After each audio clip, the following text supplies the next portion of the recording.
Hi everyone! Today we're gonna make a recipe which resembles baklava. It has all the crunches. And at the same time it resembles the British famous bread pudding, which gives the custard a nice taste together. What's gorgeous about it, it is much easier than both of them. Let's start! I have 450 milliliters, about a little less than 2 cups of milk. I'm going to give this milk a taste of rose. And here we have small roses like this that you can buy them on the internet. They smell great. It is these small pink roses. And these roses are going to give the beautiful smell to the milk. I'm not a big fan of rosy perfumes, etc. either. But this has an incredible balance.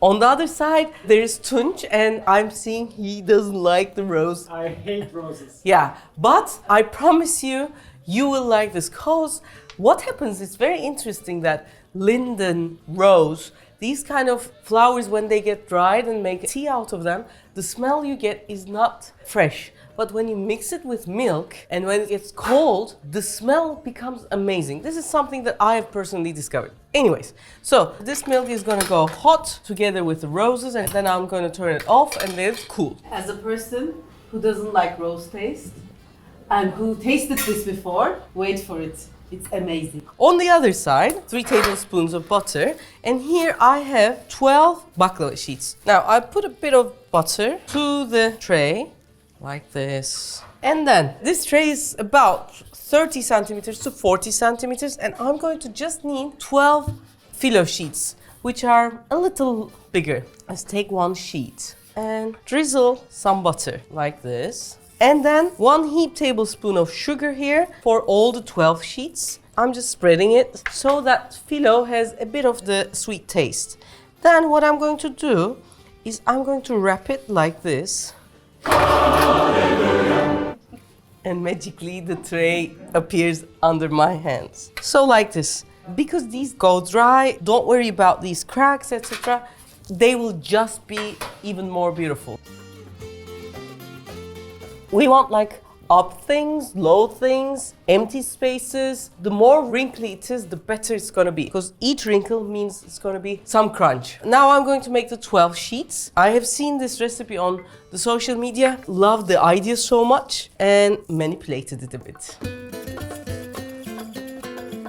Okay, all done.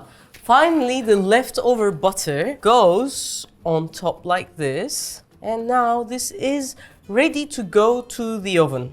Because I want the bottom to be really crunchy, what I'm going to do, my oven is 200 degrees top and bottom without the fan.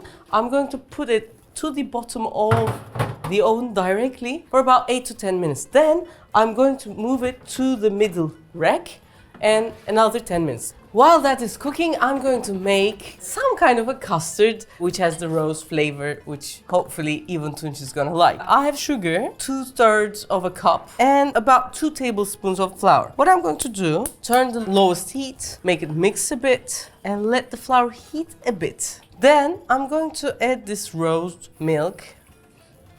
And it smells so nice. By the way, you can use the extra roses to make some other things, like cookies. Interestingly, it turns the custard a bit brownish rather than bright yellow, but the taste it changes is so nice. Now, as this pudding slowly thickens, what I'm going to do, I have 2 egg yolks. I'm going to break them and then put some to warm it up. Warm. Because this is too hot. If I don't warm the eggs up and just put it directly in, it's gonna cook and curdle immediately.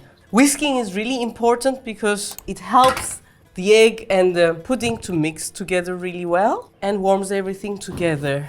Finally, to make it a bit shinier, a tablespoon of butter gets in. This is not like the exact custard, but this is like an easy way of it, and I love doing it this way. It saves a lot of time.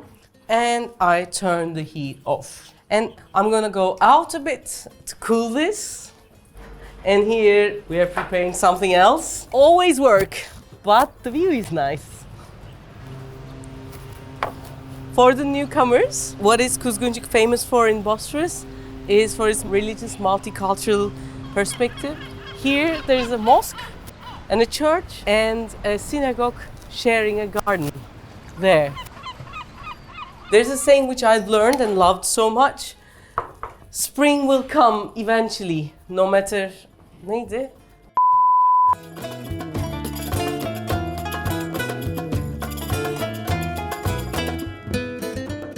Now. Wow. By the way, you can consider this as a technique.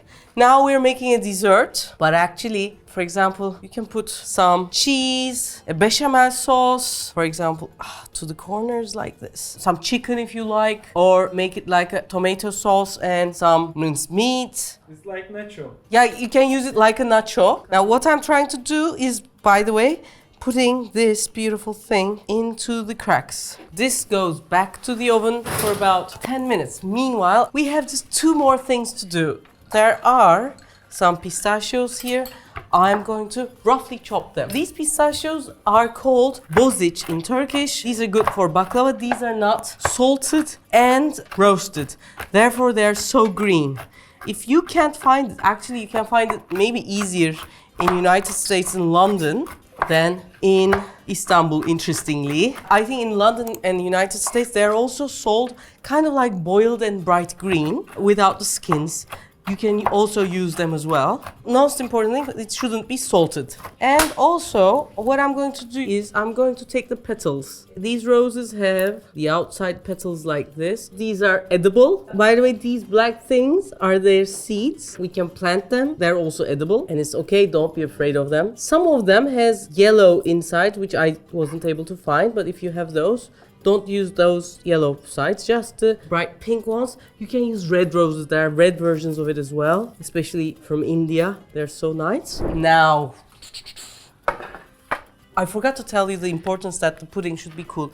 If not, there might be some wrinkles. And immediately after putting the pudding on, we should put it in the oven. That's 2 basic things which is important for this recipe. And I wanna lay you down in a bed of roses. Now the right time for the song. At the beginning I told you about the bread pudding. How it is made is some stale bread. They soak in custard so it becomes this great thing. Especially this was done in the old war times for the stale bread to come to life. And instead of the stale bread, it can be a crunchy phyllo dough. Why not? And then some pistachios, because now it's pistachio time, etc, etc. So something to really go crazy for. You can serve it on a normal plate, or I have a slate here, and I'm going to take this off and ask the help of Burak. So that's it. It's great with a bit of tea. I hope you like the idea. As I want to summarize again, we can get this idea and use it in savory food as well. Instead of the custard, some bechamel, some sausages, some maybe chorizo. They would go together really well. So we can consider it as a new technique to enjoy. Hope you liked the video. If you liked it already, you know what to do. Press like. And if you aren't a subscriber yet, you must be. Take great care.